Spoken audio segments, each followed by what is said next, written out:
The war is over. That is what everyone says.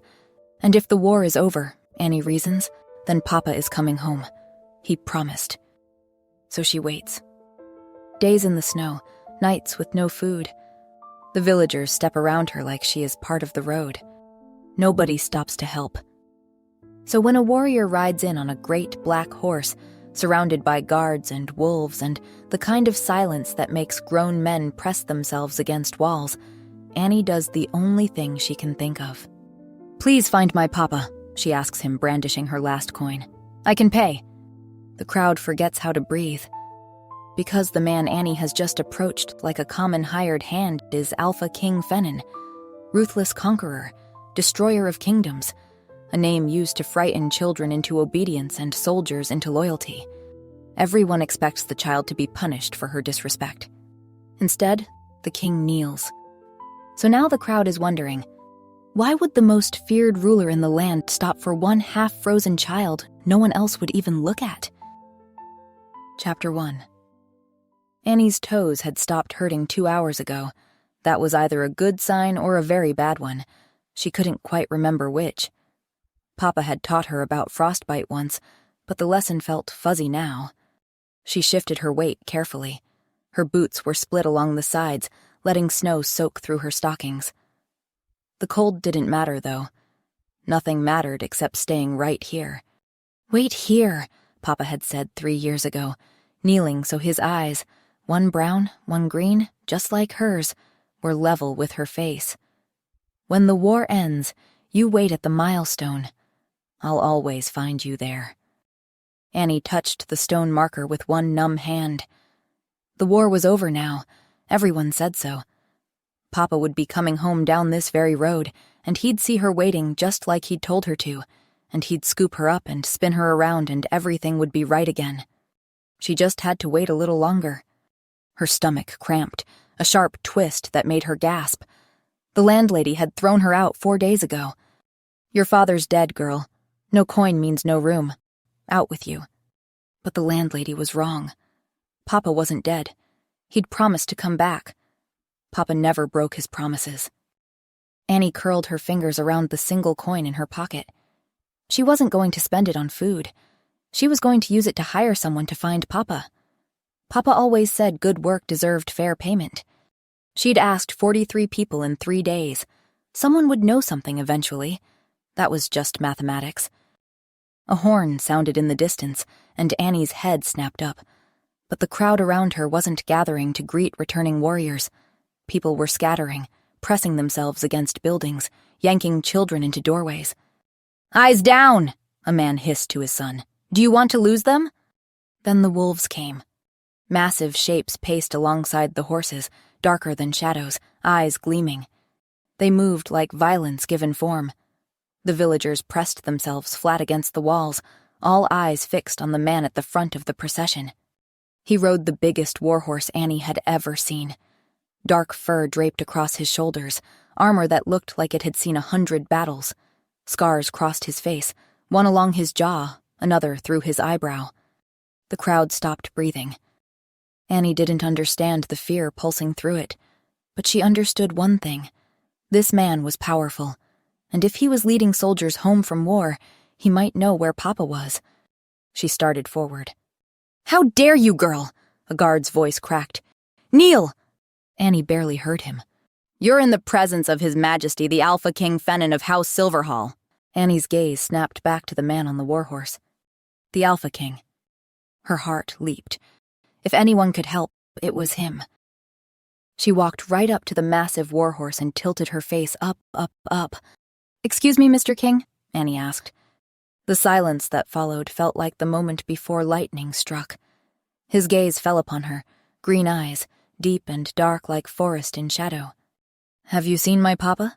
Annie asked with a smile. The soldiers went rigid. One reached for his sword.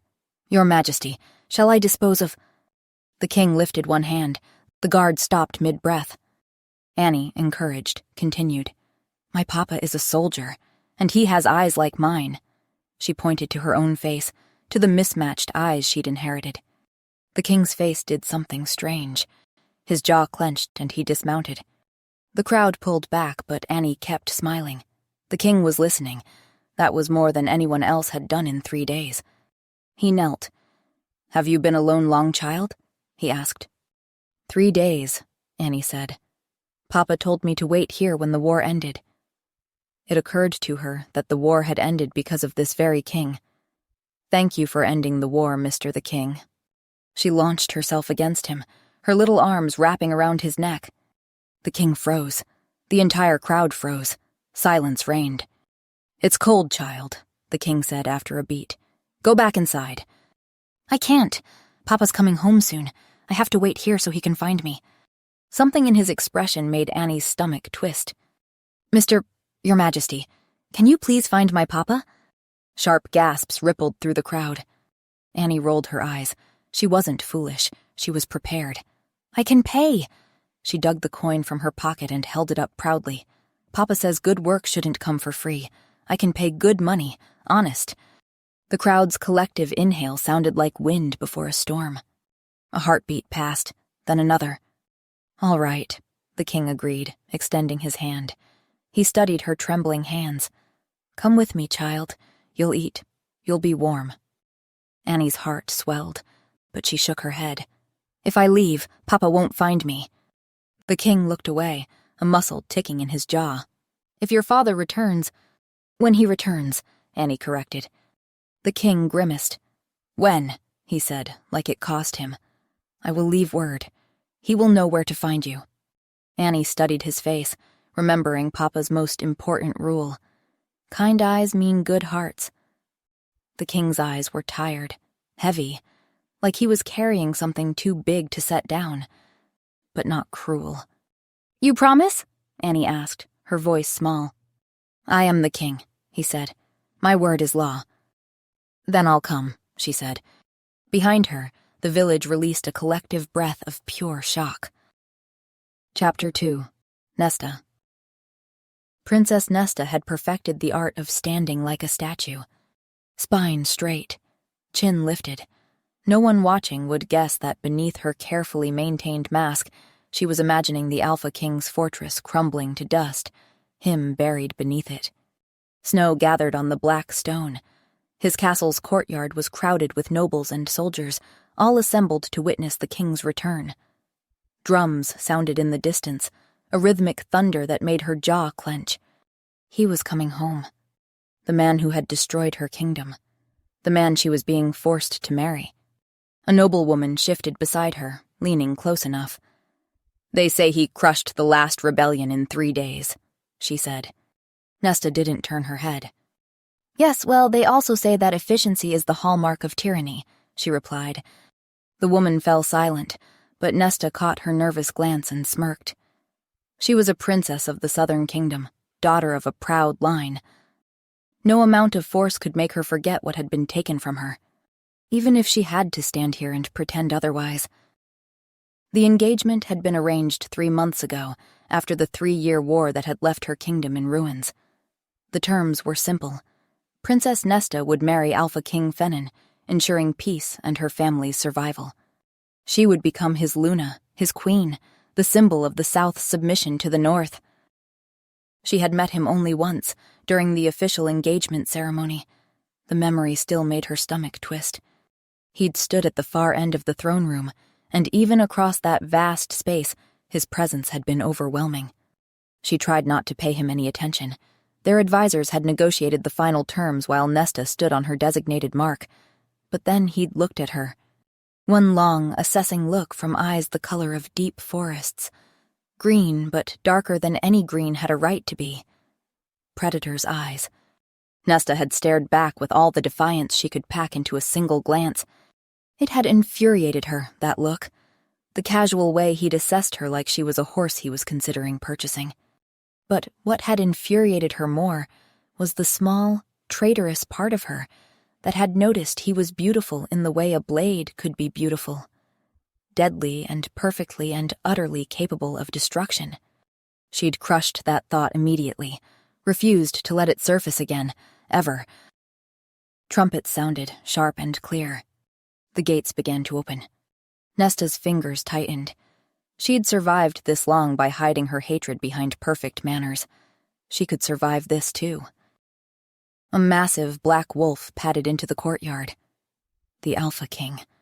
The crowd fell silent. This wolf was embodiment of every nightmare that had haunted the Southern Kingdom for 3 years. Its shoulders came up to a man's chest, muscles rippling beneath fur so black it seemed to absorb light. And it had a child on its back. She was tiny, wrapped in a cloak far too large for her, her face pinched with cold and hunger. Nesta blinked, certain she'd imagined it. A guard stepped forward with a heavy fur cloak. The child climbed down, and the wolf moved away, padding behind a carved screen that had been hastily positioned near the gates, clearly a regular accommodation for the king's transformations. Moments later, the man emerged. Alpha King Fennon.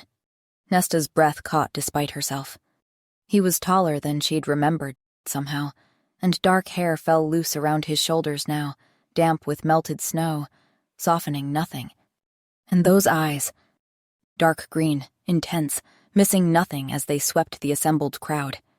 Nesta hated that she noticed. He walked back to where the child waited and, Nesta's breath caught, gently lifted her into his arms. The contrast was startling. Those large, scarred hands that had wielded sword and claw with such devastating effect, now cradling a small child with obvious care. And the girl simply settled against his broad chest like it was the most natural thing in the world. "Your castle is pretty," she said, her voice bright and trusting. Nesta gaped, eyeing the dark structure built in within the heart of the mountains. Pretty is not what she'd called it. But the king said nothing, and she wondered, who was this little girl anyway? An illegitimate daughter, perhaps? A secret child from before the war? That would explain the protectiveness. But why bring her here?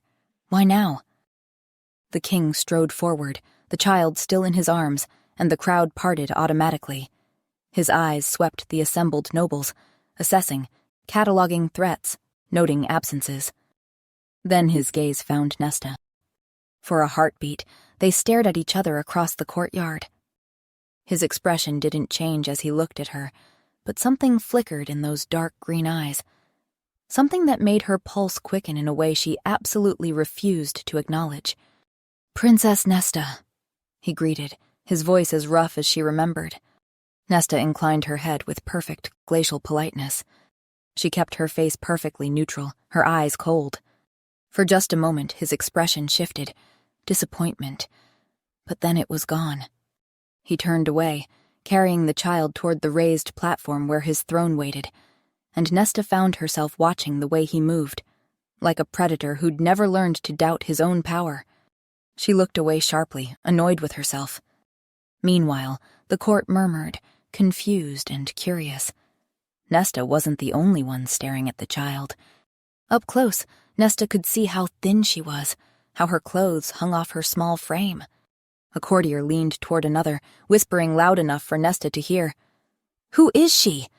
Nesta expected the king to explain, to announce her as his daughter, perhaps, or ward. Instead, he simply said, "She is under my protection." The child beamed up at him. "His Majesty is very kind," she announced. Nesta's eyes narrowed. "Kind? The Alpha King?" She held back a laugh. "He took me in to wait for my papa because now that he ended the war, he's going to help everyone." The child continued utterly sincere, utterly trusting. "Everyone!" Someone laughed, catching themselves when the king sent them a cold glare. "Yes," Annie beamed. "He said more hungry children and hurt soldiers can come here. The king takes care of people." Silence crashed across the courtyard like a physical force. Nesta felt the shock ripple through the crowd, because everyone in this courtyard knew one simple fact. 3 months ago, a council member had proposed opening the fortress to refugees from the war. The king had refused, everyone knew that. And now this child, this strange, thin little girl, was proclaiming to the entire court that the king had promised the exact opposite. Nesta leaned forward slightly, fascinated despite herself. The king's jaw tightened, a muscle ticked in his cheek. Then he exhaled slowly. "Prepare the guest halls." His voice was controlled, careful. "Any wounded soldiers or displaced children who seek refuge will be admitted. Nesta felt her own eyes widen. The Queen Mother stiffened visibly. "Your Majesty," the Queen said, her voice low and sharp. "This was not—" "It is now," the King interrupted. The court began to dismiss, nobles and soldiers filing out in small groups, their whispers creating a low buzz of speculation. Nesta remained where she was, mind racing. What had she just witnessed? Chapter 3. Annie. Annie woke up on her third morning in the palace and stared at the ceiling. It was painted. Little gold stars against dark blue, like the night sky but prettier. At home, the ceiling had been plain wood with a crack shaped like a rabbit's ear. She missed Papa. Not in the sad way that made her chest hurt. Just the normal way, where she wanted to tell him about the painted ceiling and how the fireplace kept going all night without anyone adding wood. And she wanted to ask the king if anyone had seen him yet. Annie slipped out of bed, got dressed in one of the simple dresses someone had left for her, and went looking. The hallways were huge and echoey. She peeked into rooms as she passed. Most had people doing boring, grown-up things. She kept walking. And then she almost crashed into the most beautiful woman she'd ever seen. Oh! The woman was wearing a dress the color of deep water, and her face looked like something from one of Papa's fairy tales. "I'm so sorry," Annie said quickly. "I wasn't watching where—" "It's quite all right." The woman's voice was smooth and a little surprised. "Are you lost, child?" "A little bit. I'm looking for the king. Do you know where he might be?" Something flickered across the woman's face. "The king is likely in the council chambers or the training grounds. Why do you need to see him?" "I wanted to ask if there's news about my Papa," Annie said, then remembering her manners. "I'm Annie." "I know who you are," the woman smiled. "I am Princess Nesta." Annie's whole face went hot with excitement. "The princess? The one who's marrying the king?" "Yes, that one." "Oh," Annie clasped her hands together. "You're so beautiful, princess. You're the most beautiful princess I've ever seen. I can see exactly why the king is so in love with you." The princess's cheeks turned pink. "Oh, I wouldn't say he is in love." "Of course he is," Annie interrupted. "And you must love him very much, too, to be marrying him." The princess's mouth got tight and she looked away. But then she just said quietly, "Come, I'll walk with you." They walked together, Annie taking 2 steps for every one of the princesses. This was perfect.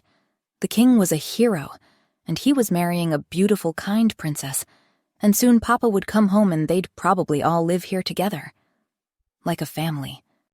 The corridor opened into a courtyard. Cold air hit Annie's face. Then she heard a cracking noise and jumped. "What's that?" Princess Nesta's hand touched her shoulder. "Annie, perhaps we should—" But Annie had already seen. A boy, tied to a post, older than her but not by much. His shirt was gone and there were red marks on his back and a man with a whip and— The boy jerked but didn't scream. "Stop!" Annie screamed. Everyone turned to look at her. "Why are you hurting him?" Annie asked. "He failed his duty," the guard replied. Princess Nesta's hand tightened on Annie's shoulder. "Annie, come. This is how things are done here. There's nothing you can do." Annie shook her head. Papa had taught her that hurting people was wrong. She pulled away from the princess and stepped forward, fists clenched at her sides. "The king would not stand for this." The guards looked at each other and laughed. "You don't know the king, little girl." Annie's whole chest got hot. "Of course I do, and I know he helps people, because he's a hero." The guard hesitated, not because of what Annie said. Princess Nesta had stepped up beside her. "Leave the boy alone," she said, her voice cool and commanding. "He's had enough." The guards lowered their whips, but then— "What is this interruption?" came a voice sharp and cold. The Queen Mother, tall and elegant, and everyone straightened immediately. She looked at Annie. Her eyes were cold. "Why is this child in my yard?" "Ma'am, they're hurting him," Annie said, pointing at the boy. The Queen Mother would help. She was the king's mother. Papa always said mothers had the softest hearts. Princess Nesta spoke up. "The child has been whipped enough, Your Majesty." The Queen Mother smiled. You wouldn't know what's enough, Princess. Your army lost wars. She looked at the guards. Continue. Annie's stomach dropped. But the king wouldn't, she began. Child, the king allows what must be done. The Queen Mother waved her hand. The whip rose. Annie's whole body went cold and then hot. No, the king had saved her, promised to help hungry children and hurt soldiers. Heroes didn't let children get hurt. She ran, straight at the post, arms out, putting herself between the whip and the boy. No! Princess Nesta screamed. Annie heard running behind her, but she was already there, arms spread wide. The whip stopped. Everything went quiet. Then, footsteps, heavy ones. King Fennon was here. Relief flooded through her whole body, warm and bright. He walked in like thunder, tall and powerful, his face dark, but Annie wasn't scared because she knew he wasn't mad at her. His green eyes looked at everything. Explain, he said. The guard dropped to his knee. Discipline, Your Majesty. The boy failed to... But the king was looking at Annie now. She smiled. She couldn't help it. Mr. the King, you came? He walked closer and stopped right in front of her. She had to tilt her head way back to see his face. You wouldn't let them hurt him, would you? Annie asked. She knew it like she knew the sun came up. The Queen Mother stepped forward. Weakness breeds chaos, my son. The king didn't even look at her. I will be the judge of that. Release him. The Queen Mother's face got tight. This undermines order, she said, as a guard untied the ropes and the boy fell. Another guard caught him. Your Majesty. Annie took his hand and squeezed. Perhaps you should explain to the guard that whipping is simply not acceptable. I don't think they understand. Because if they had, they'd never have whipped the poor boy in the first place. He looked at all the guards and breathed out slow. No one in this fortress will be whipped again. Annie's smile got so big it hurt. Thank you, Your Majesty. And then she hugged him, threw her arms around his waist and squeezed as hard as she could, pressing her face against his coat. He went completely still, like he'd turned into a statue. But Annie didn't let go. You're a hero, she said. His hand came down on her head, just for a second. Chapter 4. Nesta. Nesta stood outside the king's war chamber with her hands clasped behind her back, forcing her spine straight, her chin level, the perfect picture of a composed princess. Inside, her heart beat too fast. She'd requested this meeting 3 days ago, had prepared her arguments, rehearsed her requests until the words felt smooth and controlled. The marriage contract had been negotiated by advisors and signed by her father, but there were details, critical details, that could mean the difference between her people keeping their sacred spaces or losing the last remnants of their identity. The door opened. A guard gestured her inside. The war chamber hit her immediately. Smoke and steel, old leather and something sharper. Wolf. Maps covered a massive table in the center, marked with territories and troop movements. Weapons lined the walls in deliberate arrangement. This was the room where wars were planned, where kingdoms fell, where hers had fallen. Fennon stood at the table reviewing documents, his back to her. Even without armor, he was imposing. Broad shoulders, the kind of build that came from actual combat.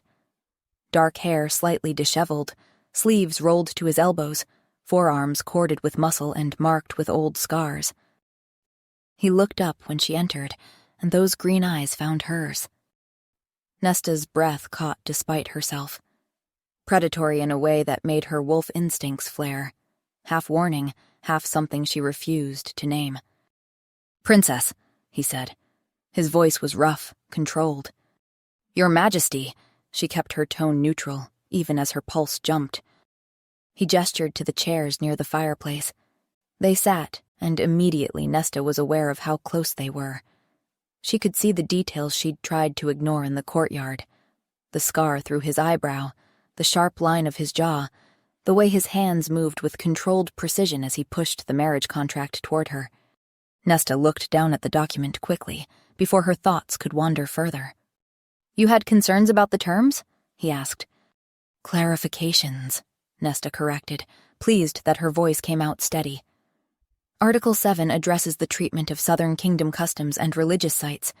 It's vague. Be specific about what you need. The Temple of the Moon. It must remain accessible to my people, for worship, for ceremonies. It's mentioned in the territories list but not explicitly protected. Fennon watched her carefully. The temple matters to your people, he observed. Nesta's throat tightened. Our customs do not interfere with yours. It's simply a place of... Princess, his voice cut through her deflection. I never said I didn't agree. Nesta stopped mid-sentence. The temple will be kept for your people, Fennon continued. I see no objection to that. She'd prepared arguments, and he was just agreeing. In exchange for what? The words came out sharper than she'd intended. I'm sorry? The king frowned. Don't play dumb. Heat rose in her chest. We both know you're not the type to give anything for free, Your Majesty. Silence fell between them, heavy and charged. Fennon leaned back in his chair. You're really unhappy about our upcoming union, aren't you? He asked finally. The question felt like a hand closing around her throat. You didn't choose this. No, Nesta said quietly. I did not. Guilt stirred in her chest, small and uncomfortable. He was being reasonable, almost kind in his gruff, awkward way, and here she was, throwing his concessions back in his face. Though I suppose, she said carefully, I'm reassured to see that innocent children will not be whipped to death anymore. Fennon's eyes snapped to hers. Right, he said, looking away. That uncertainty again. It was good of you, she added, to change it. He made a sound, half snort, half exhale, but said nothing. His gaze drifted to the fire, and Nesta found herself watching the way the light played across his features. Tired, conflicted, human. The girl, Nesta said, her curiosity overriding caution. Fennon's gaze shifted back. What of her? Who is she to you? Nesta leaned forward slightly, drawn in despite herself. Something flickered across his face. Pain, quickly suppressed. An orphan girl. She says she's waiting for her papa, Nesta said. Her papa is dead. Flat. Final. How do you know? Nesta pressed. Fennon tensed. Every line of his body went rigid. If he weren't, Fennon said slowly, each word seeming to cost him, he would have come for her by now. Wouldn't you say? There was more to this. Something he wasn't saying. Something that caused him actual pain. Fine, she said. An orphan girl. There are plenty of those around the kingdom. So why her? She is my responsibility, Fennon said finally. Nesta's wolf rose, the instinct to scent, to read what words wouldn't reveal. She breathed in carefully. His scent hit her fully, masculine and complex, so distinctly wolf it made her own nature respond in ways she absolutely didn't want. But beneath all of that, no trace of the child. Wolves always carried their parents' scent. Always. Annie had none of his scent on her. Nesta realized she'd leaned closer without meaning to, and their eyes met. Those dark green eyes, intense and burning, watching her with an expression she couldn't name. Heat flooded her face. She pulled back sharply. This was the man who'd destroyed her home. The fact that he smelled good meant absolutely nothing. How do I make her feel safe? Fennon said quietly. Annie, I mean. He shifted in his chair, that uncertainty creeping back. You seem observant, Princess. Any advice? Of all the things she'd expected from this meeting, the conquering Alpha King asking her for parenting advice was not one of them. Children don't trust proclamations, she said slowly. They trust presence. He was listening, really listening. If you wish her to feel safe, you must be the one who makes her so. Not servants, not guards. You. I brought her here, Fennon said, something defensive in his tone.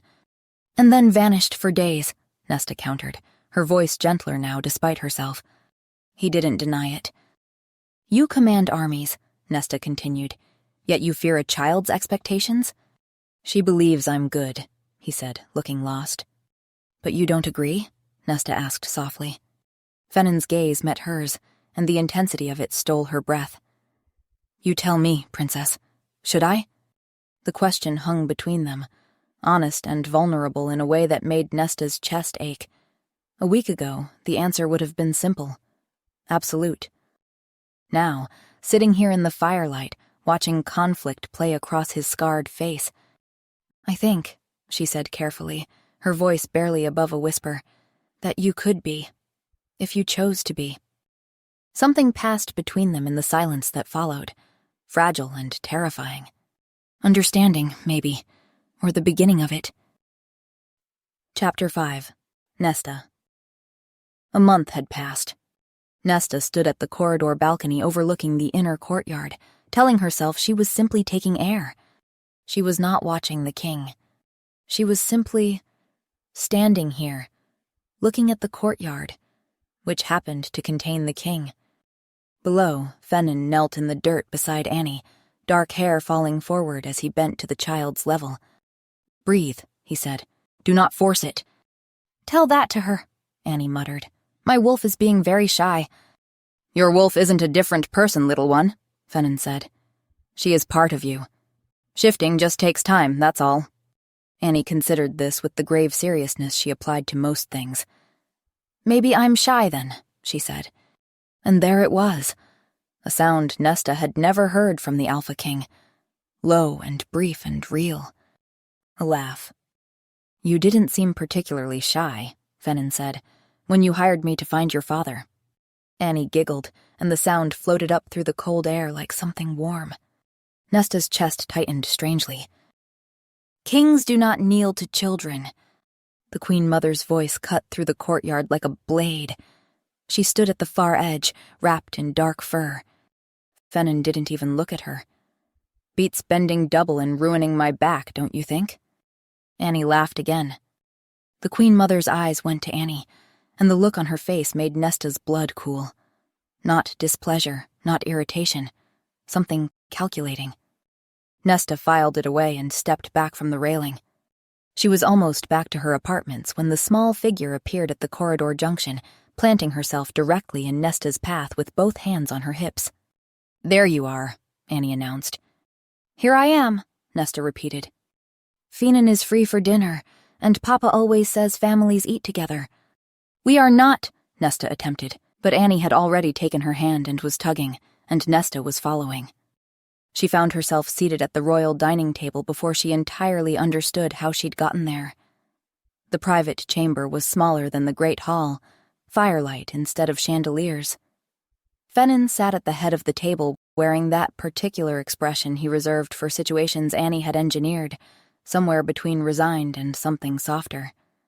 The Queen Mother sat to his right. Nesta sat across from Fennon and reached for her wine. The first minutes passed in weighted silence, but Annie decided silence was unnecessary and began to fill it. The new refugees who came today weren't scared, she said, helping herself to bread with both hands. Not even the little ones. She looked at Fennon with shining eyes. I told him you're a very kind king. Fennon said nothing, but something moved through his expression. Across the table, the Queen Mother's hand tightened around her goblet. Nesta watched her, the cold, deliberate way she tracked Annie's every word, the way her jaw worked when Fennon smiled slightly. Not merely disapproval, something territorial. The wine was poured. Fennon drank his quickly, more quickly than Nesta expected. Annie was chattering about a late bloomer child who'd managed a partial shift that morning when the Queen Mother set down her silverware. I find I've lost my appetite, she said, her gaze moving over Annie with a restraint somehow worse than open hostility. Good night. She rose. Fennon didn't stand, didn't acknowledge her departure beyond a slight tension in his jaw. When the doors closed behind her, the room breathed differently. Annie immediately reached for more bread. Fennon leaned back slightly. Even the fire seemed to settle. She's very grumpy, Annie observed, completely unbothered. Don't talk with your mouth full, Fennon replied. Annie swallowed obediently. Didn't she seem grumpy to you? Not particularly, no, Fennon replied. She's always like this. Annie considered this, her expression solemn. That's sad, she said. Yes, Fennon said. It is. There was something in his voice, old and tired, that made Nesta look at him properly. He was staring at his goblet, turning it slowly, and in this light he looked exhausted. More wine? Nesta asked. He looked up, something shifting in his expression, brief and unguarded. Yes. Thank you, Fennon said. She reached across and poured, and their eyes held for just a moment before she looked away. Annie was telling them about another late bloomer child, and Fennon was listening, the tension in his shoulders slowly easing. Nesta was reaching for her own wine when she noticed his hand. Pressed flat against the table, fingers splayed, knuckles white. Something wasn't right. The quality of his stillness had changed. Your Majesty, Nesta said carefully, are you all right? He didn't answer. When he looked up, his eyes were wrong, darker than they should be in the firelight, breathing slowly through his nose. Are you tired? Annie asked. You've been training everyone very hard. You should probably sleep more. Fennon pushed back from the table suddenly, making Annie startle. He stood too quickly, his hand catching the goblet. Wine spread across the white tablecloth like blood. You both need to leave, he said, strained, forcing the words through something. Now. Please. What's wrong? Annie cried, starting to rise. Annie. Nesta moved around the table fast, reaching for the child. Come with me, now. But she was watching Fennon as she moved. His jaw clenched, unclenched. A tremor ran through his hands, visible, violent. His breathing came in harsh pulls, his eyes gone almost entirely dark. Go, he managed. I can't. His body bent forward, hands slamming onto the table. Then the transformation took him. Nothing like the graceful shifts she'd seen from wolves in full control. This was violent, bones cracking and reshaping too fast, muscle tearing and reforming, his body fighting itself. Annie screamed, short, sharp. The wolf crashed onto the stone floor, knocking the table sideways, plates shattering across the stone. Nesta pulled Annie behind her. The wolf paced, wrong, jerky movements no healthy shifter made, claws leaving deep grooves in the stone, breath coming in harsh snarls, eyes wild, unseeing, like something trapped. This was not controlled aggression. This wasn't normal. Come away, Nesta told Annie, stepping back slowly. Quickly and quietly. He needs help, Annie said. Maybe, Nesta said, but there's nothing we can do right now. The wolf snarled, and its gaze fixed on Annie. Nesta put herself fully in front of the child on pure instinct. Annie, don't move. But Annie moved. She stepped out from behind Nesta and walked toward the wolf with steady, unhurried steps. No, Nesta started forward. It's all right, Annie said softly, not looking back. The wolf froze. Annie kept walking, arms loose at her sides, impossibly small in that room, in front of that creature. Nesta didn't breathe. The snarl faded. The wolf's chest heaved, once, twice. Then the breathing began to slow. The wildness in those dark eyes flickered and dimmed. The great body lowered itself to the ground. Annie kept her hand against his muzzle, stroking slowly, and said nothing else. Nesta stood motionless, staring. Chapter 6.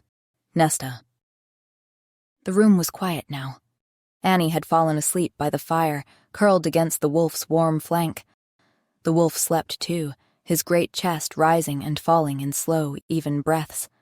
Nesta stood in the wrecked dining chamber alone with her thoughts. He'd been fine. That was what she couldn't stop turning over. Sitting at the table, talking, entirely himself, and then within seconds, gone. Like a man drowning inside his own body. She crossed to the overturned table and crouched beside the spilled wine, breathing it in carefully. Red, spiced, slightly acidic. She held the scent in her lungs and searched it, for bitterness underneath the sweetness, for the sharp chemical edge that didn't belong. Nothing she could name. She moved to the food, smelling everything in turn. Still nothing. Which meant nothing, necessarily. She was no alchemist. She went to the door. "Send for Lady Dina, now." Dina arrived within 10 minutes, the one servant in this fortress Nesta had come to trust. Nesta pulled her close and kept her voice barely above a breath.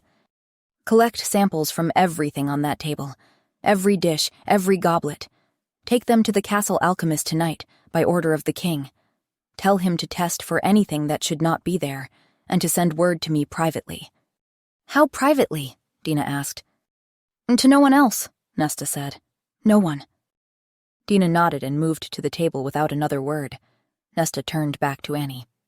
The child was deeply asleep, face slack and peaceful against the wolf's warm side. Nesta crouched and slid her arms carefully underneath her. Annie stirred, made a soft sound, then went slack. She stood, holding her, looked toward the door. Behind her, the wolf shifted. It happened fast. Nesta turned her face sharply away.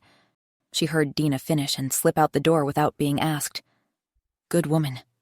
Nesta carried Annie to the large carved chair in the far corner, lowered her carefully, then turned back. She immediately wished she hadn't. Fennon lay on his side by the fire, deeply unconscious, and the firelight was doing absolutely nothing to help her situation. Broad shoulders tapering to a lean waist, muscle carved from years of actual warfare, firelight moving across his skin in warm gold. Nesta looked at the ceiling, then at the door. Then, against her better judgment, back at him. Her cheeks were burning. If a guard walked in and found the king like this, unconscious on the floor, the room in ruins, by morning the entire fortress would believe he'd drunk himself into a stupor, which was probably exactly what someone wanted people to think. She found his cloak near the door and walked back, crouched beside him and began draping it across him, keeping her eyes fixed on her own hands. She was doing well until she made the mistake of breathing in. His scent enveloped her, pine, smoke, warm skin, and her wolf went embarrassingly still inside her chest, the way it only did when it wanted something badly enough to stop pretending otherwise. She made the further mistake of glancing at his face. His eyes were open, green and heavy-lidded and very close to hers. He looked at her the way people looked at things they wanted, soft and unguarded and without a single wall up, and Nesta's heart stopped completely. Then he lifted his hand and tucked a loose strand of hair back from her face. Slowly. "Nesta," he smiled.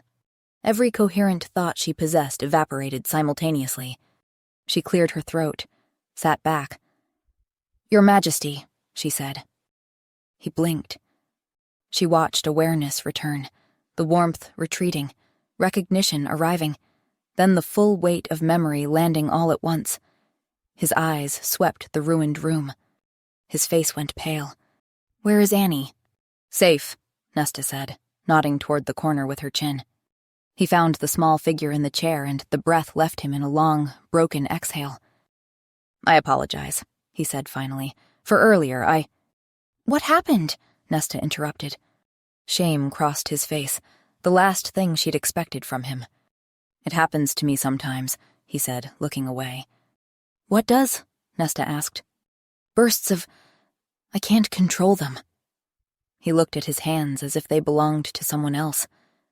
"Ever since I was little." Nesta stared at him. It didn't fit. She'd spent months watching this man. His control over his own body in the training yard was extraordinary. This was not the portrait of a man who lost control. "The fighting helps," Fennon said quietly. "It canalizes it, gives it somewhere to go." "It?" Nesta said. "The violence, my outbursts." He was ashamed in the way someone was ashamed of something they believed was a fundamental flaw in their own nature, something they'd been told was theirs to carry. She had no proof yet, but she was becoming increasingly certain this wasn't temperament. "So all these wars," Nesta said carefully, "they were your way of managing your temperament." "No." His eyes came up sharply. "No, not exactly, He turned away. "Maybe. It felt good knowing there was a way to stop everything while—" "While?" Nesta said. He met her eyes. "While being useful," he said quietly. She felt the sharp response rise in her, the names of cities, The faces of her people. 3 years of war. She saw him register it in her expression, jaw tightening as he braced himself. She stopped. Because she saw it, suddenly. A boy who'd been told there was something broken in him. Who'd found one story that made the brokenness feel like purpose, and who had never been given a reason to question any of it. "I would think," she said, sternly but not angrily, "that there might be other ways, better ways." He nodded, slow and heavy, like something long refused finally being acknowledged. "Wars cannot last forever," Nesta added. "No," he said. "I suppose they can't." The fire settled softly.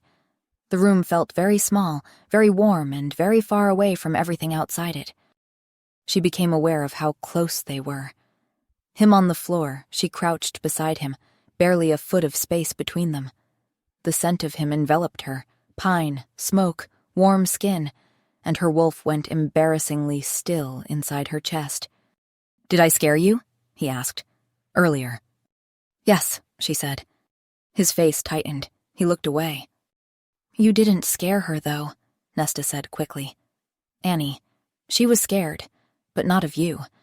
She was scared for you." She found herself smiling slightly. "She walked right up to you and put her hand on your face, and you just stopped." Fennon looked at Annie sleeping in the corner. "Other ways," he murmured, almost to himself. "Children have a way of changing things," Nesta agreed. He turned to look at her, and she thought about the fact that someday she would be expected to bear his children. Heat rushed up her neck. "Or so I hear," she said, looking away quickly. He didn't notice. His gaze had drifted back to Annie, the warmth giving way to something heavier. "What will you do?" Nesta asked. "When her father comes back?" He tensed immediately. He won't. He might. He's her father. From everything she says about him, he loves her very much. So when he comes back, her father is dead, Fennon said, meeting her eyes. She went still, because that was not the language of probability. "During the war," Fennon said, his voice dropping. "Commanding troops is difficult when everyone around you has been trained into total obedience. They say yes to everything. It's efficient. Useful." A pause. "But there are moments when you need someone to tell you what they actually think, not what they calculate you want to hear." "There was a soldier," Fennon said. "Gerald." He said the name carefully. "Common man, nothing remarkable on paper. He was the only person in my entire army who told me exactly what he thought, every time, without checking whether it would cost him." "He wasn't afraid of you," Nesta said. "No." Fennon seemed to find this both baffling and genuinely precious. He'd look me dead in the eye and say, "I think that's wrong, Your Majesty, and here's why," like it was the most natural thing in the world. I started seeking him out. It was nice to discuss things I might have otherwise missed. "You became friends," Nesta said softly. Fennon was quiet. "I wouldn't know how to recognize that," he said finally. "I've never really had friends." He said it simply. No self-pity, just a fact. He talked about his daughter every spare moment. He talked about her like she was everything else was just the thing he was doing until he could get back to her. The fire crackled quietly. It made me realize there was no one waiting for me, no reason to come home. Nesta looked at his profile and felt something ache behind her ribs. "One day there was yet another battle," Fennon said, his voice going careful. "In the southern pass above the Arden Valley. Late autumn, the ground already frozen hard. I'd moved our supply lines through the pass 3 days running. I thought we'd established it as secured." Nesta held very still. The Arden Valley. She knew that pass. She had spent 2 weeks with her father's best military mind designing what would happen there, the false signal fires on the ridge, the decoy wagon tracks leading north. "Gerald had been watching the ridgeline for 2 days," Fennon continued. "He told me the morning before that something was wrong. He asked me to change the route." Fennon's jaw tightened. "I told him he was reading shadows." Nesta said nothing. "We were halfway through the pass when the first wave came down. They'd been waiting above us, completely invisible. The second wave cut off the rear before anyone could turn." He looked at Nesta quietly. It was well conceived, that ambush. The timing, the terrain, the way it prevented retreat. He glanced at her, and she saw the recognition in his eyes, quiet, carrying no accusation, simply knowing. Her heart beat very hard. I would have died. Gerald was 10 feet away. He had no reason to be watching me at that particular second. But he was. He looked at his hands. He moved before the arrow did. The decision he made in that moment, he must have understood exactly what he was choosing, and he chose it anyway. He paused. He wasn't afraid. I sat with him while he was dying, and he wasn't afraid. He was concerned about whether I was injured. He said I had to live because I would do more good than he could. Nesta closed her eyes. And then he asked me to find his daughter, Fennon said, his voice barely above nothing. He told me her name, where she'd be waiting, the milestone on the North Road, and he said she had eyes like his, one brown, one green. So I'd know her. The silence was absolute. Nesta looked at the small figure under the tapestry in the corner. Oh, Nesta whispered. You asked who she is to me, Fennon said. She is the guilt I carry. If it weren't for me, she would still have a father. Nesta reached out and placed her hand on his arm. He looked down at her hand, then slowly up at her face, raw and unguarded and entirely without armor. A small sound came from the corner. They both turned. Annie sat upright in the chair, her mismatched eyes wide and fixed on Fennon. Annie? Fennon said carefully. He's dead? Annie whispered. Papa is dead? Fennon held her gaze and nodded once. Because of you? He nodded again. Her small face moved through it, grief and shock and confusion breaking across her features. Then it crumpled entirely, and she burst into tears and ran for the door. Fennon was on his feet instantly. Stop! Nesta caught his arm. She looked at the cloak barely held around him. You cannot chase a child through the corridors of your own palace like this, and she needs a moment. He stood very still, staring at the closed door. Let her breathe, Nesta said softly. It won't help her if you go after her right now. You know that. Fennon turned away from the door slowly, like it cost him something physical, and sat back down in front of the fire. Nesta sat beside him, close enough that their shoulders almost touched. Neither of them spoke. Chapter 7. Annie. Annie didn't understand. That was the part that kept her curled behind the curtain on the 3rd floor, knees pulled to her chest. She'd been sitting here since before the sun came up, and she still didn't understand. Papa was dead. Except Papa couldn't be dead because Papa was Papa. Papa was the one who fixed things, who fixed the wobbly chair leg in their room and fixed the way she felt when she was scared by putting his big warm hand on top of her head. But dead people couldn't do that. Dead people couldn't come home. So Papa couldn't be dead because he'd promised. He was coming home. He'd said it.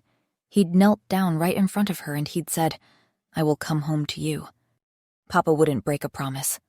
So he had to be coming home. Except Fennon had said.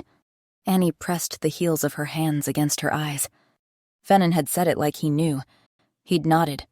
Twice. Annie didn't understand how both things could be true, how Papa could have promised and Fennon could have nodded. She kept trying to find the piece she was missing. Like when you had a puzzle, and there was one piece that didn't seem to go anywhere, and you kept turning it over. There had to be a place where this fit. Papa was coming home. The war was over. The war being over meant the soldiers came home.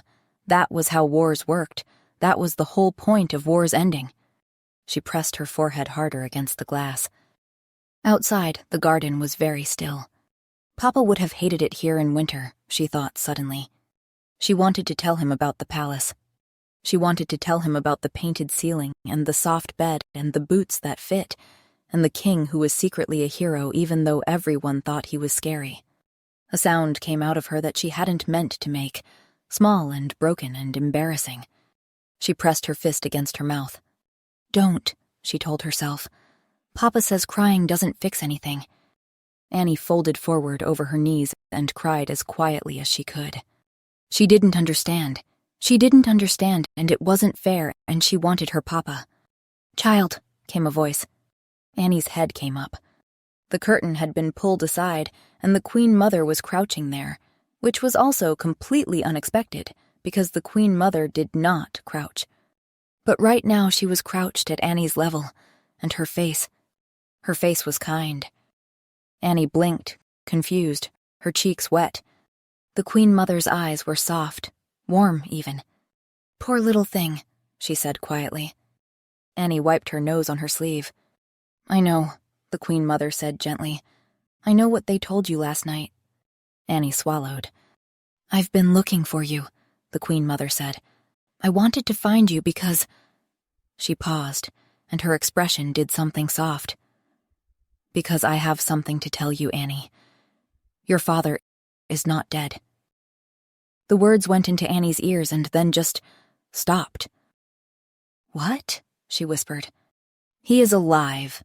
The Queen Mother's mouth curved into a warm smile. "He lives, little one, and I know exactly where he is." Something happened in Annie's chest. It was like when you'd been holding your breath for a very long time, and someone finally told you that you could breathe. "Papa is alive?" Her voice came out tiny and trembling. "Yes."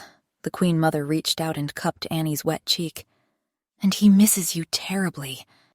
Annie's eyes filled again, immediately, the good kind now, the overwhelmed kind. "I knew it," she breathed. The words tumbled out before she could even think them, straight from somewhere deep and certain. "I knew it. I knew Papa wouldn't. He promised. He promised he'd come back, and Papa never breaks promises. I knew.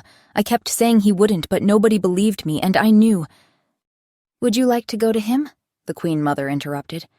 Annie was already climbing out from behind the curtain. She was halfway down the back stairs when the thought hit her, and she stopped dead on the step. "Fennon. First let's go tell Fennon," Annie said. "He'll be so relieved." The Queen Mother turned to look at her, patient and warm. "Annie." The Queen Mother's voice was gentle, patient. "The king loves you very much. You know that."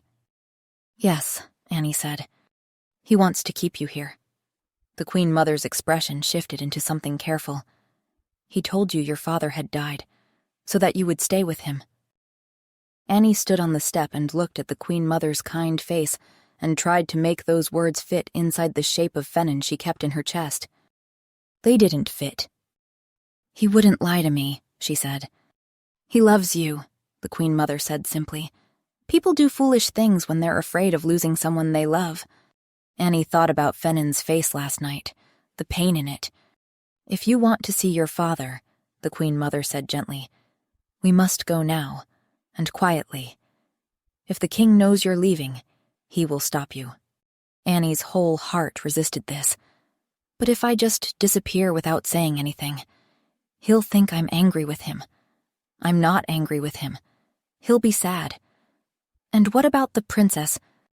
Your father," the Queen Mother said softly, "is sitting somewhere cold and alone right now, believing he will never see you again." Annie thought about Papa waiting. "Once you're with him again," the Queen Mother added gently, "you can send word, explain." Annie looked back up the stairs, toward Fennon's rooms somewhere above her. She thought about Papa's face. She took the Queen Mother's hand. "All right," she whispered, "but I'll come back later." "Of course," the Queen Mother said warmly. "Of course you will." They went through the garden first. Annie glanced back at the palace as they passed through the outer gate. "I'll be back," she thought. She turned and followed the Queen Mother. The grounds beyond the gate were frost-hardened, the tended paths giving way to scrubby low shrubs and then gradually to trees. Annie had to take quick steps to keep up with the Queen. "Is it far?"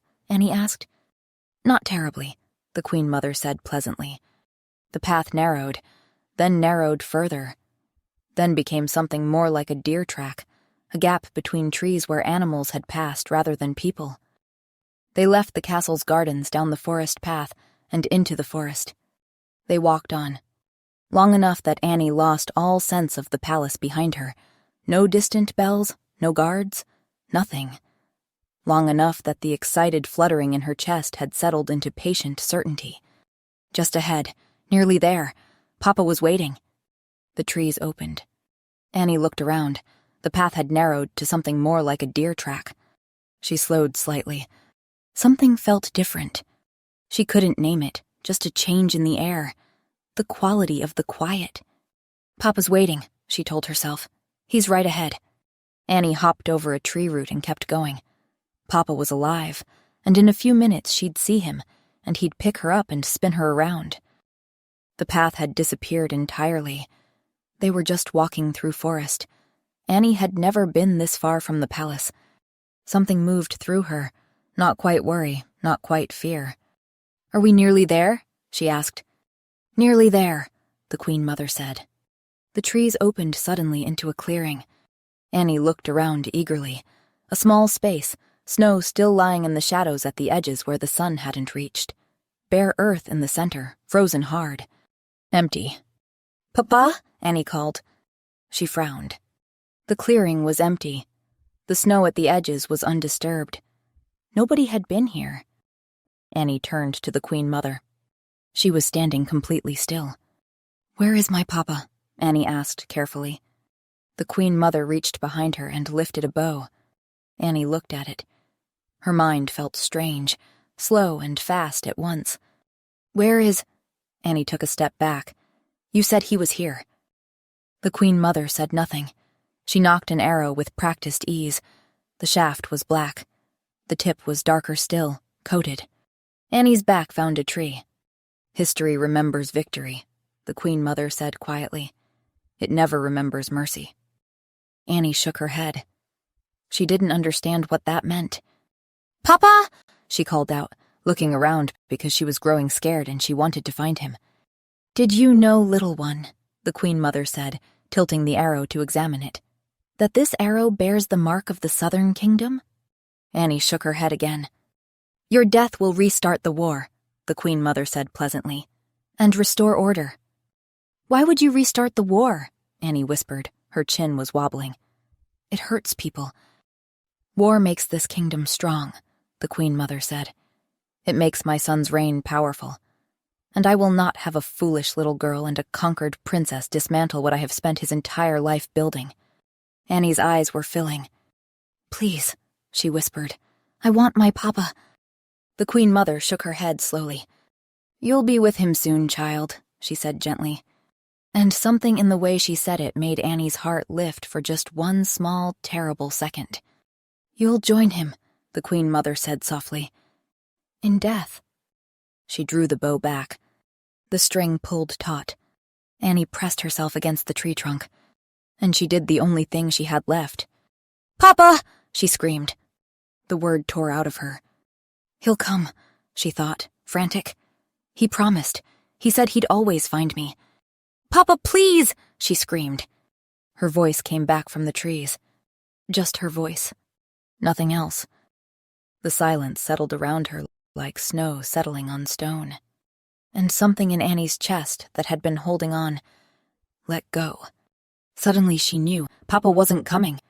She was alone in a forest, and the Queen Mother had an arrow aimed at her heart, and nobody knew where she was, and— "Fennon!" she yelled. The scream ripped out of her, just as the Queen Mother released the arrow. It didn't touch her. Something hit Annie sideways first, denormous and solid. She flew sideways and hit the snow at the clearing's edge and laid there for a moment, stunned. Then she heard it.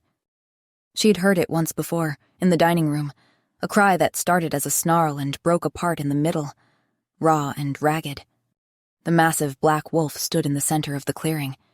The black arrow was buried deep in his shoulder. "No," Annie breathed. She was across the clearing before she decided to move, throwing herself against his neck. "You're fine," she said into his fur. His legs shook beneath him. She could feel them shaking, those enormous legs, and then they buckled. He went down slowly, first the front legs, then the back. Annie went down with him. His breathing was wrong. Too slow, too far apart. "Stand up," she said. It came out barely sound at all. "Stand up, please." He didn't stand. "Please," Annie said, and the forest erupted. Nesta came through the trees, behind her boots on frozen ground. Soldiers, many of them, fast and purposeful. The guards spread across the clearing while Nesta's eyes swept everything in 1 second. The Queen Mother, the bow, the fallen wolf. "Guards," Nesta called, her voice controlled. "I am only going to say this once. Seize her." They did. The guards restrained the Queen Mother instantly. "Unhand me!" the Queen Mother cried.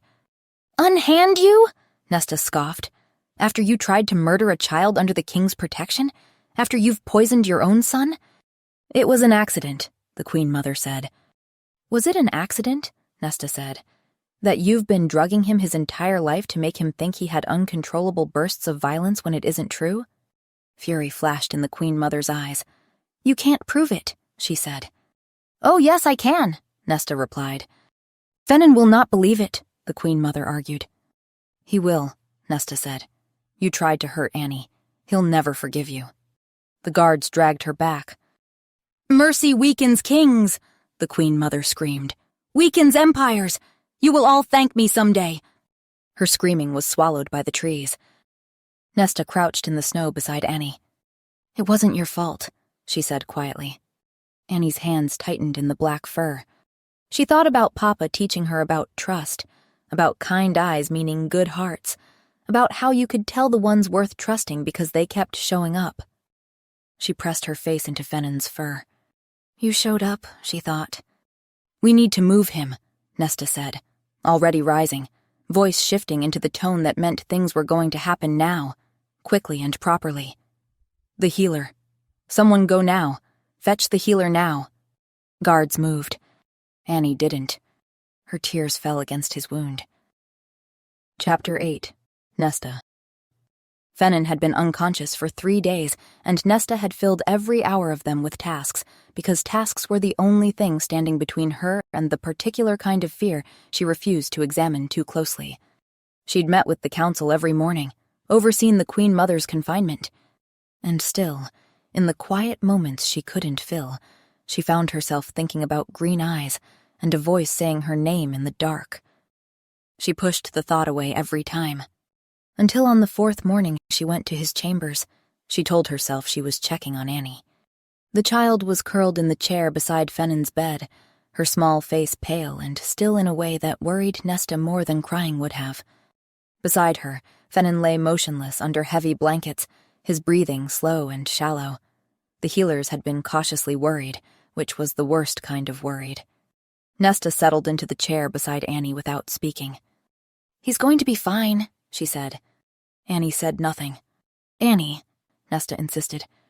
"It's my fault," Annie murmured. "I went with her." "Everyone trusted her," Nesta argued. Annie looked up. "You didn't," she said quietly. Nesta opened her mouth. "No, but I trust no one." The ghost of something crossed Annie's face. "Not even me?" she asked. Nesta put her arm around the child. "All right," she said. "Perhaps I trust you a little bit." Annie leaned into her, and Fennon stirred. His brow creased like a man fighting his way up from somewhere deep and dark. Annie was out of the chair before Nesta could breathe. "Fennon!" She stopped herself just short of throwing herself at him. He looked at her and smiled, small and tired and entirely real. Nesta felt something loosen in her chest. Annie couldn't stop herself then. She threw her arms around his neck, making him wince. Nesta was already moving forward, but Fennon caught her eye and shook his head. His arms came up, slow and clearly painful, and wrapped around Annie anyway. Annie pulled back, eyes wet. "I'm sorry. I'm so sorry. I should have told you I was leaving." "No, it was my fault, Annie," Fennon said, his voice rough but steady. "I should have seen what my mother was doing long before." His eyes moved briefly to Nesta, warm and grateful. "Thanks to the princess's investigation, when they told me you'd left with her, I knew immediately something was wrong." Nesta said nothing. Her chest did an inconvenient thing. Fennon's expression darkened. She remembered those 3 days from the other side, the look on his face when they'd told him Annie was gone. That split second before the king reassembled, pure terror, raw and absolute. He'd shifted before she'd finished speaking, the massive black wolf tearing through the palace doors. Nesta had run after him with every soldier she could gather. "It is up to me to protect you," Fennon said to Annie. "That is my responsibility, not yours." Annie looked at him with eyes full of gratitude. "But you did," she said. "You came." Fennon's expression softened and saddened at once. "I should have protected you better." He paused. "I should have told you. About your father." Annie's eyes filled immediately. "Why didn't you?" she whispered. "Because I didn't want you to be sad," Fennon said. "And because, when you talked about him, it was like he really was still alive. Like I might see my friend again." Annie's eyes went wide. "It was selfish of me," Fennon said. "Your friend?" Annie whispered. "You were friends?" Nesta went still. The night by the fire, Annie had woken to the end of the story. She hadn't heard the beginning. "Yes," Fennon said. "He was." He looked at his hands, then up at Annie. "He showed up for me in battle, when there was an arrow meant for me." He paused, and he did the only thing a man who is brave could do. He stepped before it. The room held still. The arrow hit him instead, and he saved my life. Silence. Then, barely above nothing, "I wish he'd saved himself instead." Nesta felt it settle in her chest like a stone finding still water. "I wish I could bring him back to you," Fennon said. Annie had gone completely still. Tears spilled silently down her cheeks, and she pressed her hand over her mouth. "Papa," she whispered, small and breaking. Annie didn't look at Fennon with anger. Not a trace of it. Only sadness and something working its way toward the surface. "He said helping people makes the world better," Annie said, through her tears. She looked at Fennon. "That must be why he saved you, King. So you could help everyone." Her voice was soft and certain. "Don't you see? He chose you." Fennon's hand reached toward her, jaw ticking. "Sounds like something your father would do," he said quietly. He cupped her cheek gently. "He asked me to come looking for you, Annie. So I did." Annie smiled, bright and trembling and real, through all the tears. "If you will let me," Fennon said slowly, "I will never stop looking out for you." Annie frowned slightly. "You won't?" she asked, confused. "If you will accept it, Annie," he paused. "I would have you as my daughter." Annie blinked, tears still falling, her face very still and very young. "I would not be replacing your father," Fennon said quickly, and Nesta could hear the worry in it. This man who commanded armies, anxious about the answer a child would give him. "Not ever. But I would like to be the next best thing to you, to adopt you, to care for you as my own." Silence. Then softly, barely a breath. "Truly?" "Truly," Fennon said. "I love you like you are my own, Annie." She burst into tears and flung herself at him. He made a sound. Pain, definitely. But his arms came around her completely and held on, face pressed into the top of her head. Nesta smiled, and stood. She slipped out quietly, pulling the door closed behind her, and stood for a moment in the corridor with her back against the cool stone wall. He had destroyed her world. That was true and would always be true. But the tyrant she'd hated felt very far away, and whatever had replaced him, she decided, was something she would examine at a later date. Probably never. She walked back toward her apartments, her heart doing something complicated against her will. Epilogue.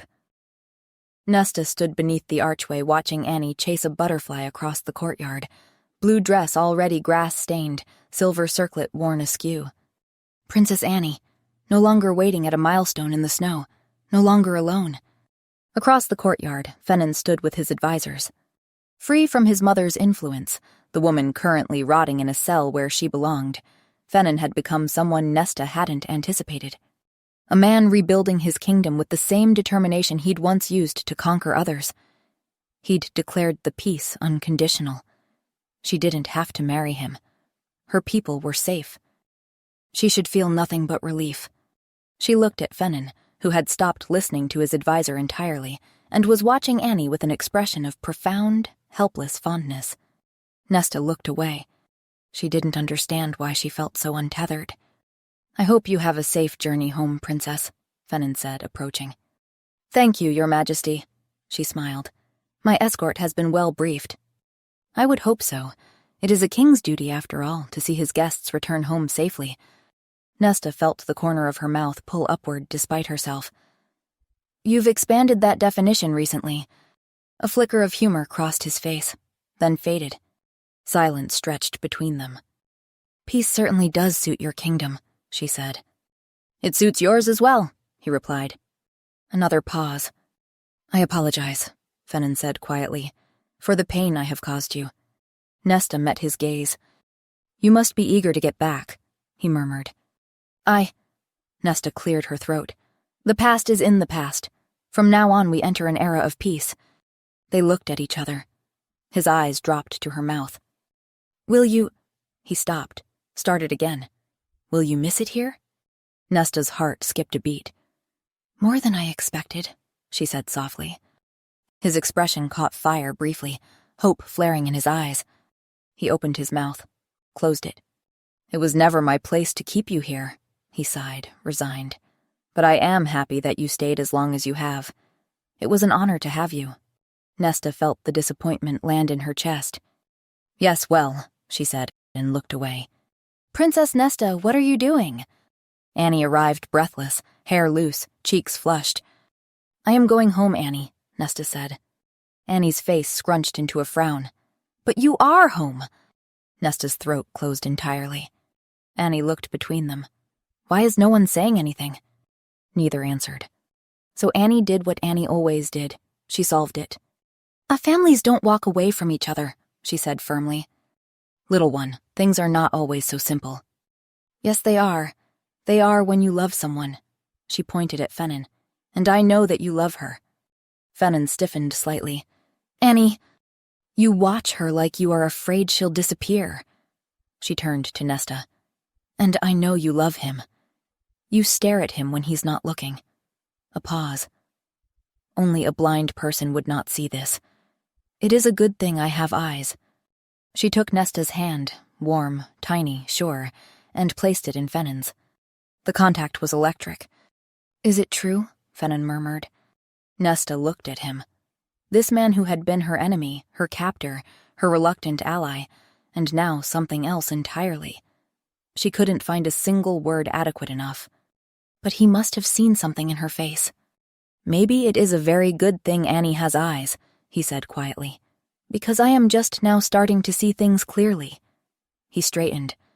"I don't deserve your forgiveness, or your loyalty, and I know you owe me nothing. But if you choose to remain, Nesta, I promise you will not regret it. You are a part of this home, and it needs you." "I think I need it as well," she said shyly. Something broke open in his expression, warm and real and unguarded. He stepped closer, patiently, giving her every opportunity to step back. "Good," he said softly, "because I need you." "You do?" "I can't seem to live without you." "Are you asking me to stay?" she whispered. He cupped her cheek gently. "I'm begging you to, Princess." She heard Annie squeal. And then Fennon was kissing her, and she forgot everything else entirely. The carriage waiting below, the journey home, all the carefully maintained distance she'd built up over months. She forgot all of it. When they broke apart, Annie was beaming with the satisfaction of someone whose plan had worked exactly as intended. "Perfect," she announced. "Now I have both parents." Fennon laughed, warm and real and completely unguarded. Nesta laughed too, still in his arms, her face against his shoulder. There it is, she thought. That sound she'd been collecting for months without meaning to. She was going to be hearing it for a very long time. She found she didn't mind at all. Thank you for listening. I hope you enjoyed this story. These stories only exist because of you. Because you listen, you comment, you share. And that means more to me than you know. If you'd ever like to go deeper, with bonus chapters and exclusive full stories, you can join me on Patreon. You can also simply follow along for free and stay connected. Either way, I'm so grateful you're here. Lily.